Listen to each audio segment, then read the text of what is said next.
Big boss ന്യൂസിലേക്ക് എല്ലാവർക്കും സ്വാഗതം. അങ്ങനെ ബിഗ് ബോസ് സീസൺ 7 അവസാനിക്കാൻ പോകുന്ന ഈ ഒരു അവസ്ഥയിൽ ശരിക്കും അനിമോളുടെ PR ശരിക്കും ആക്റ്റീവായി എന്ന് വേണമെങ്കിൽ പറയാം.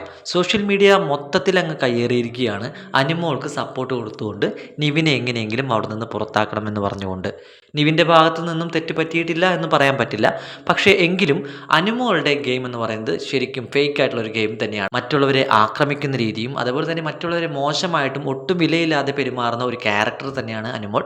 അനിമോളിനെ ന്യായീകരിച്ചുകൊണ്ട് ഒരുപാട് സോഷ്യൽ മീഡിയ പോസ്റ്റുകളെല്ലാം ഇപ്പോൾ നമ്മുടെ മുന്നിലെല്ലാം വന്നുകൊണ്ടിരിക്കുന്നതായിട്ട് നമുക്ക് കാണാൻ സാധിക്കുന്നുണ്ടായിരിക്കാം. പ്രേക്ഷകരുടെ ഒരു വിഭാഗം ജെനുവിനായിട്ടുള്ള അഭിപ്രായങ്ങൾ അനിമോൾക്കെതിരെ തന്നെ ഇപ്പോഴും ശബ്ദമുയർത്തിക്കൊണ്ടിരിക്കുന്നുണ്ട്.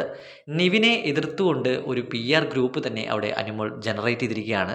ശരിക്കും അനിമോളിനെ സപ്പോർട്ട് ചെയ്യുന്നവർക്ക് പോലും അനിമോളോട് വെറുപ്പ് തോന്നുന്ന രീതിയിലേക്ക് തന്നെയാണ് ഈ PRകളുടെ വർക്കുകൾ കാണുമ്പോൾ നമുക്ക് അറിയാൻ സാധിക്കുന്നത്.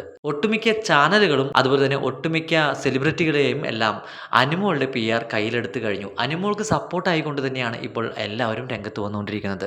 പക്ഷെ നിവിൻ്റെ ഭാഗത്തു നിന്നും അനിമോളോട് കാണിച്ചത് അത്രയും വലിയ തെറ്റാണോ എന്ന് ചോദിച്ചു കഴിഞ്ഞാൽ അനിമോൾ കാണിച്ചു കൂട്ടുന്ന ഓരോ തെണ്ടിത്തരങ്ങളും അതുപോലെ ന്യായീകരണങ്ങളും എല്ലാം കാണുമ്പോൾ തന്നെ അനിമോൾക്ക് കിട്ടേണ്ടത് തന്നെയായിരുന്നു അതെന്ന് പറയുന്ന ഒരു വിഭാഗം പ്രേക്ഷകർ ഇപ്പോഴും സോഷ്യൽ മീഡിയയിൽ കാണുന്നുണ്ട്.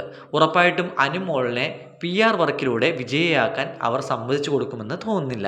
അനിമോൾ PR വർക്കിലൂടെ തന്നെ ഇല്ലാതാകുമെന്ന് തന്നെയാണ് ഒട്ടുമിക്ക പ്രേക്ഷകരും ഇപ്പോൾ പറയുന്നത്. നിങ്ങളുടെ അഭിപ്രായം ഇതിനെപ്പറ്റി എന്താണെങ്കിലും കമൻറ്റ് ബോക്സിൽ പറയൂ. കൂടുതൽ അപ്ഡേറ്റുകൾക്കായി നമ്മുടെ ഈ ചാനൽ മറക്കാതെ സബ്സ്ക്രൈബ് ചെയ്യൂ, ലൈക്ക് ചെയ്യൂ.